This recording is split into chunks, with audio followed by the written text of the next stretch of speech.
আসসালামু আলাইকুম ওয়া রাহমাতুল্লাহি ওয়া বারাকাতুহু। আলহামদুলিল্লাহ,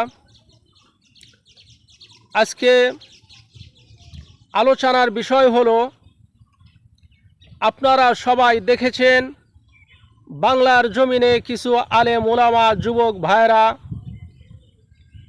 হকের পথে দৌড়াইতেছে, সত্যের পথে দৌড়াইতেছে। সেটা হলো, আপনারা ইউটিউবে ফেসবুকে দেখেছেন শাকিব খানের তাণ্ডব ছবি নিয়ে, এগুলা নিয়ে কিন্তু তারা দৌড়াইতেছে। এই বাংলার জমিনে তাণ্ডব ছবি হলে চলবে না, এই নিয়ে আন্দোলন করতেছে।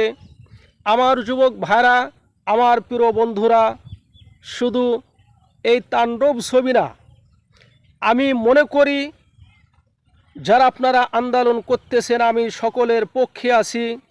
এই বাংলার জমিনে আলেম উলামার বাংলাদেশ, আলেম উলামা এই দেশে আবাদ করতেছে। এই এতগুলা বাংলার জমিনে আলেম উলামা থাকতে এই ধরনের কোনো সিনেমা বাংলার জমিনে চলতে পারে না, হল বাংলার জমিনে চলতে পারে না, হল বাংলার জমিনে থাকতে পারে না। আমার যুবক ভাইরা, যে সমস্ত মাঝারে আপনারা শিরক হইতো, সিজদা হইতো, গুনাহের কাজ করত, আপনারা ভেঙ্গে চুরমার করে দিয়েছেন। কারণ সত্যের পথে নড়তে গিয়ে আপনারা বাতিলকে দূরে সরাই দিয়েছেন, আপনারা বাতিল ধ্বংস করে দিয়েছেন। সত্যের পথে আপনারা চলছেন, লড়াই করছেন। সেজন্য আপনারা যে শিরক বিদাতের মাজারগুলা ভেঙ্গে চুরমার করে দিয়েছেন, আমার যুবক ভাইরা, আমি আপনাদের বলতে চাই, এই বাংলার জমিনে আলেম উলামার দেশে আপনারা কি করবেন, এই বাংলার জমিনে যত সিনেমার হল আছে, অবৈধ হল আছে, এই সব আপনারা ভেঙ্গে চুরমার করার জন্য আপনারা আন্দোলন করেন।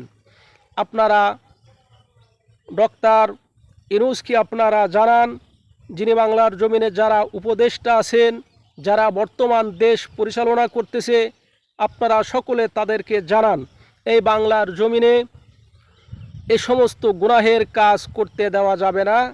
সিনেমা কোনো চলবে না, হল কোনো চলবে না, তাণ্ডব ছবি তো দূরের কথা, কোনো ছবি আমরা দেখতে চাই না, কোনো ছবি বাংলার জমিনে চলবে না।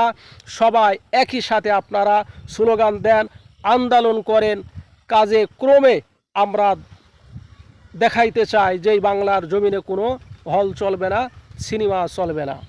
আমার যুবক ভাইরা, যারা আপনারা আন্দোলন করে দেশে শান্তি ফিরে নিয়ে আসছেন, আপনারা সোনার বাংলাদেশ করছেন, আমি তাদেরকে বলতেছি, আপনারাও এই প্রতিবাদ করেন, বাংলার জমিনে এই সমস্ত সিনেমার হল থাকতে পারে না।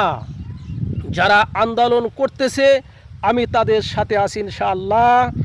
আমি দোয়াও করি, তাদের সাথেও আছি সর্বসময় ইনশাআল্লাহ। আপনারা ডাকলে এই অধমকে পাবেন যে কোনো সময়। এটাই সঠিক।